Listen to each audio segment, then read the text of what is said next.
Cinematic স্টাইলে নিখোঁজ পাইলটকে উদ্ধারের দাবি যুক্তরাষ্ট্রের। মার্কিন অভিযান ব্যর্থ বলছে তেহরান। পাল্টাপাল্টি দাবিতে তৈরি হয়েছে ধোঁয়াশা।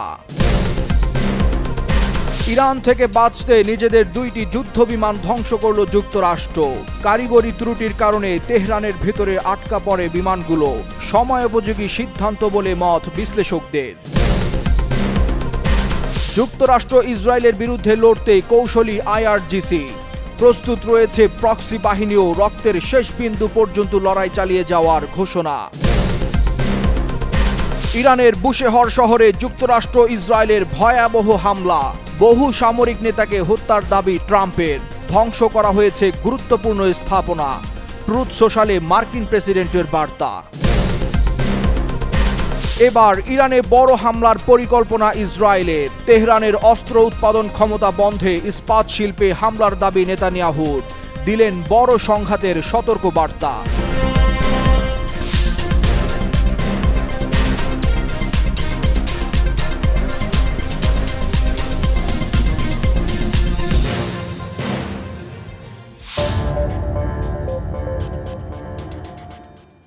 মধ্যপ্রাচ্যের চলমান সংঘাতের মধ্যে ইরানের ভেতরে ভূপাতিত একটি মার্কিন F-15 যুদ্ধ বিমানের নিখোঁজ ক্রু সদস্যকে ঘিরে শুরু হয়েছে নাটকীয় উদ্ধার অভিযান। যুক্তরাষ্ট্র দাবি করেছে ওই ক্রু সদস্যকে জীবিত উদ্ধার করা হয়েছে, তবে এখনও তাকে পুরোপুরি নিরাপদ স্থানে নেওয়া সম্ভব হয়নি। ফলে অভিযান শেষ না হয়ে পরিস্থিতি এখনও ঝুঁকিপূর্ণ অবস্থায় রয়েছে।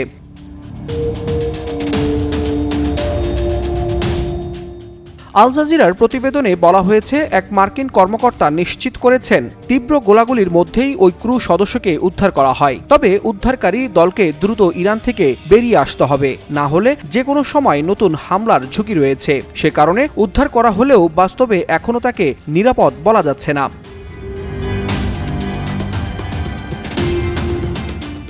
অন্যদিকে ইরানের সংবাদ মাধ্যম তাসনিম নিউজ জানিয়েছে, বিমানটি ভূপাতিত হওয়ার আগে পাইলট নিজেই বেরিয়ে আসেন। পরে তাকে উদ্ধারে মার্কিন বিশেষ বাহিনী অভিযান শুরু করে। তবে ইরানি সূত্রের দাবি, যুক্তরাষ্ট্র পাইলটকে জীবিত উদ্ধার করতে ব্যর্থ হয়ে তাকে হত্যার চেষ্টাও চালাতে পারে।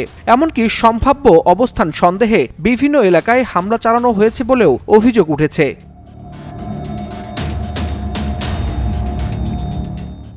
ইরানের গুরুত্বপূর্ণ প্রদেশ ইস্পাহানে রোববার ভোরে পরিস্থিতি আরও উত্তেজনাপূর্ণ হয়ে ওঠে।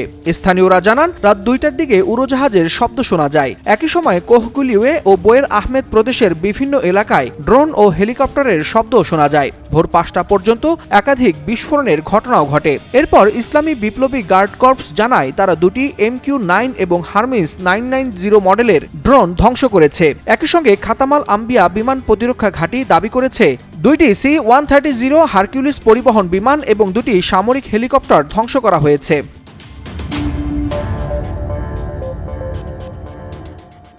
কিছু স্থানীয় সূত্রের দাবি, যুক্তরাষ্ট্র নিজেদের বিধ্বস্ত বিমানের ধ্বংসাবশেষ এবং নিহত সেনাদের দেহ ধ্বংস করার চেষ্টা করছে। পাশাপাশি ইরানের সশস্ত্র বাহিনীর হাতে কয়েকজন মার্কিন সেনা নিহত হয়েছে বলেও খবর পাওয়া গেছে। তবে মার্কিন প্রেসিডেন্ট ডোনাল্ড ট্রাম্প দ্বিতীয় পাইলট উদ্ধারের দাবি করলেও এর কোনো প্রমাণ এখনও সামনে আসেনি। ফলে পুরো ঘটনাটি ঘিরে বিভ্রান্তি ও ধোঁয়াশা আরও বাড়ছে। উদ্ধার অভিযান সফল হয়েছে কিনা সেটি এখনও নিশ্চিতভাবে বলা যাচ্ছে না। ওয়ালিউল হাসানাত, যুগান্তর নিউজ।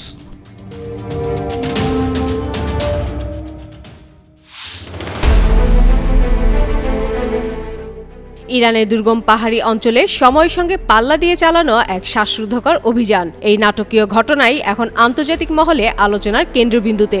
বিধ্বস্ত যুদ্ধবিমান থেকে নিখোঁজ মার্কিন ক্রুকে ফিরিয়ে আনতে গিয়ে শুধু দুঃসাহস নয়, শেষ মুহূর্তে কৌশলগত কঠিন সিদ্ধান্তও নিতে হয়েছে যুক্তরাষ্ট্রের সামরিক বাহিনীকে।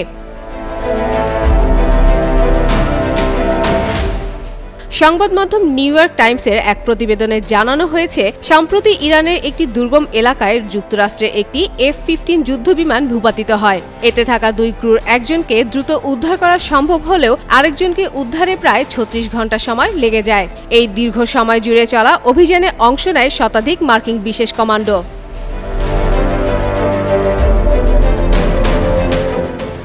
নিখোঁজ ক্রুকে উদ্ধারের জন্য প্রথমে দুটি C-130 পরিবহন বিমান পাঠানো হয়, তবে প্রতিকূল ভৌগোলিক পরিবেশ এবং কারিগরি সমস্যার কারণে বিমান দুটি ইরানের অভ্যন্তরেই আটকা পড়ে। পরিস্থিতি জটিল হয়ে উঠলে নতুন করে আরও 3টি বিমান পাঠানো হয় উদ্ধার কার্যক্রম সম্পন্ন করতে।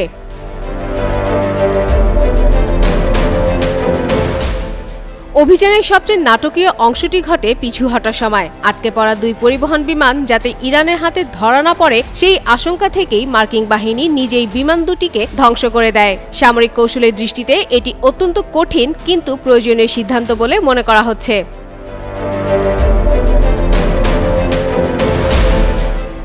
প্রতিবেদনে আরও উল্লেখ করা হয়, উদ্ধার অভিযানের সুবিধার্থে মার্কিন বাহিনী গোপনে একটি অস্থায়ী রানওয়ে তৈরি করেছিল ইরানি পাহাড়ি এলাকায়। এই অবকাঠামো ব্যবহার করেই অভিযান পরিচালিত হয়। উদ্ধার হওয়া ক্রু সদস্য, যিনি যুদ্ধবিমানের ওয়েপন সিস্টেম অফিসার ছিলেন, তাকে চিকিৎসার জন্য কুয়েতে নেওয়া হয়। তার শারীরিক অবস্থা স্থিতিশীল বলেও জানানো হয়েছে।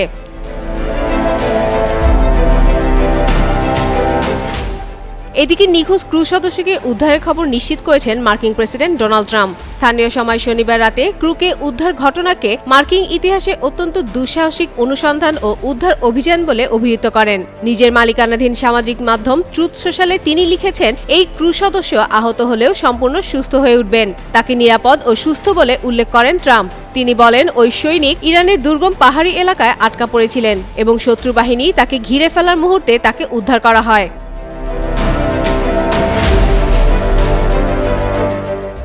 যুক্তরাষ্ট্রের সামরিক বিশ্লেষকরা এই অভিযানকে ভিয়েতনাম বা পরবর্তী সময়ে বড় কোনো উদ্ধার অভিযানের সাথে তুলনা করছেন।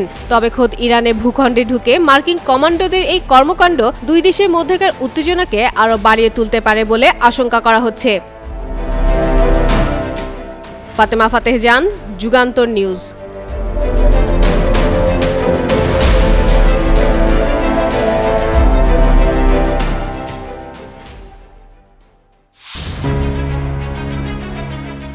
দীর্ঘ 1 মাসের যুদ্ধে ক্রমে উত্তপ্ত হয়ে উঠছে পরিস্থিতি।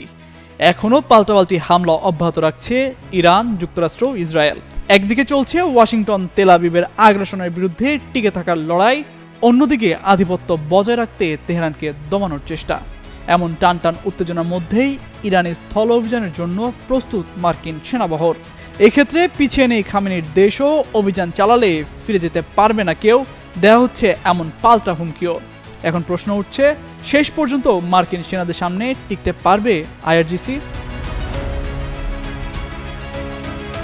ইরানের ইসলামিক রেভলিউশনারি গার্ড কর্পস দীর্ঘকাল ধরেই মধ্যপ্রাচ্যে এক অদম্য, প্রায়শই অবমূল্যায়িত শক্তি হিসেবে নিজেদের অস্তিত্ব টিকিয়ে রেখেছে। প্রায় 1,90,000 সদস্য এবং আধা সামরিক বাহিনী, বাসিজের আনুমানিক 4.5 লাখ রিজার্ভ সদস্য নিয়ে গঠিত ইরানের সশস্ত্র বাহিনীর এই বৃহত্তম অংশ দেশটির রাজনীতি, গোয়েন্দা সংস্থা ও অর্থনীতির সিংহভাগ নিয়ন্ত্রণ করে। মার্কিন স্থলবাহিনী মধ্যপ্রাচ্যে মোতায়েন হওয়ার সঙ্গে সঙ্গে এটি বোঝা জরুরি যে 1 মাসব্যাপী ব্যাপক মার্কিন ইসরায়েলি বোমাবর্ষণ, ক্ষতিগ্রস্ত অবকাঠামো, অভ্যন্তরীণ বিভেদ এবং নেতৃত্ব হারানো সত্ত্বেও আইআরজিসি যে কোনো স্থল আগ্রাসনকে অত্যন্ত কঠোরভাবে প্রতিরোধ করবে। সমর বিশ্লেষকরা বলছেন, আঞ্চলিক প্রক্সি বা ছায়া বাহিনীগুলোর মাধ্যমে আইআরজিসি ইতোমধ্যে যুক্তরাষ্ট্র ও ইসরায়েলের বিরুদ্ধে দীর্ঘস্থায়ী, এছাড়া লেবানন, ফিলিস্তিনের মতো দেশে প্রক্সি বাহিনী তৈরি করে তাদের বিভিন্নভাবে সহায়তা করে আসছে তারা। ইরাকে যুক্তরাষ্ট্রের এবং লেবানন, ফিলিস্তিনে ইসরায়েলের আগ্রাসন থেকে পাওয়া শিক্ষা আইআরজিসি নিশ্চিতভাবে মার্কিন আগ্রাসনের ক্ষেত্রে প্রয়োগ করার চেষ্টা করবে বলে ধারণা তাদের। এমন তথ্য দিয়ে শনিবার বিশ্লেষণধর্মী একটি প্রতিবেদন প্রকাশ করে সংবাদ মাধ্যম দ্য ইন্ডিপেন্ডেন্ট। সেখানে বলা হয়, বিগত 1 মাসের মার্কিন ইসরায়েলি বিমান হামলায় আইআরজিসি নিঃসন্দেহে দুর্বল হয়েছে, কিন্তু এর ইতিহাস বলে যে তাদের নেতৃত্ব নিহত হলেও তারা নিজেদের প্রাতিষ্ঠানিক ক্ষমতা রক্ষায় সচেষ্ট থাকবে। কেননা খামেনির মৃত্যুর পরও আইআরজিসি তাদের ক্ষমতা অটুট রাখতে তার ছেলে আয়াতুল্লাহ মোস্তফা খামেনির পেছনে ঐক্যবদ্ধ হয়েছেন।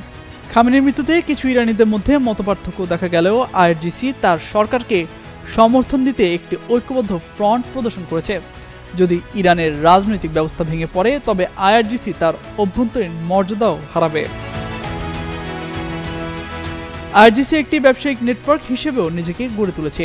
গণমাধ্যম থেকে শুরু করে নির্মাণ খাত পর্যন্ত বিভিন্ন সেবামূলক খাতে তাদের মালিকানা রয়েছে এবং তারা অর্থনীতির অন্তত 20% নিয়ন্ত্রণ করে। বিশেষ সুবিধার এই নেটওয়ার্কটি মূলত একটি ডিপ স্টেটকে প্রতিনিধিত্ব করে।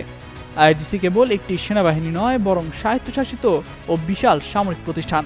ইতিহাসের ঘটনাবলী এবং বর্তমান সংঘাতের গতি প্রকৃতি যদি কোনো ইঙ্গিত দেয়, তবে তা হলো আত্মসমর্পণ করার চেয়ে শেষ রক্তবিন্দু পর্যন্ত লড়াই চালিয়ে যাবে এই বাহিনীর সদস্যরা। তামজিদ মির্জা, যুগান্তর নিউজ।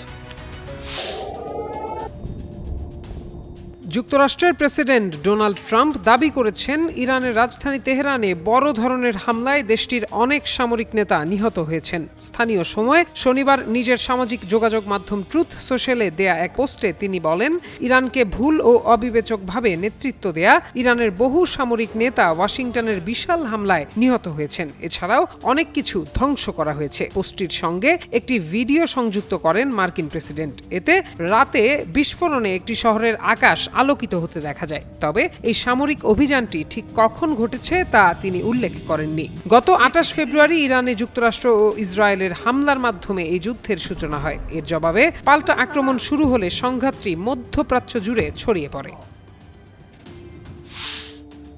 ইরানে যুক্তরাষ্ট্র ইসরায়েলের হামলার পার হয়েছে 1 মাসেরও বেশি সময়। পর্যায়ক্রমে জটিল থেকে জটিলতর হচ্ছে যুদ্ধ পরিস্থিতি। এর মধ্যে ইরানের অস্ত্র তৈরিতে বাধা দিতেই ইস্পাত শিল্প ও পেট্রোকেমিক্যাল স্থাপনায় হামলা করার কথা জানিয়েছে ইসরায়েলের প্রধানমন্ত্রী বেনিয়ামিন নেতানিয়াহু। এছাড়া জরুরি অবস্থার মেয়াদ বাড়িয়েছে তেল আবিবের সেনাবাহিনী। ফলে স্কুলে পাঠদান অনলাইনে অব্যাহত থাকবে এবং পরবর্তী নির্দেশ না দেওয়া পর্যন্ত বড় ধরনের কোনো জনসমাগম করা যাবে না। ফলে আপাতত জনজীবন স্বাভাবিক হচ্ছে না। এমন পরিস্থিতিতে ইরানকে ঘিরে সংঘাত বৃদ্ধির বিষয়ে নিজেদের সংবাদ মাধ্যমগুলোকে জানিয়েছে ইসরায়েলের সামরিক বাহিনী। কারণ যুদ্ধ বন্ধের বিষয়ে কূটনৈতিক প্রচেষ্টা ব্যর্থ হয়েছে এবং তারা এখন মার্কিন প্রেসিডেন্ট ডোনাল্ড ট্রাম্পের কাছ থেকে ইরানের পাওয়ার গ্রিড ও জ্বালানি সম্পদে আঘাত হানার অনুমতি পাওয়ার অপেক্ষা রয়েছে। এসব হামলার বিষয়ে তারা প্রস্তুতি নিচ্ছে। ইসরায়েলের পক্ষ থেকে দেওয়া বার্তাটি হলো, একটি বড় ধরনের সংঘাত আসন্ন এবং এটি হবে এই যুদ্ধের শেষ পর্ব। তবে এই বার্তায় সমীকরণের অন্য দিকটি এড়িয়ে যাওয়া হয়েছে।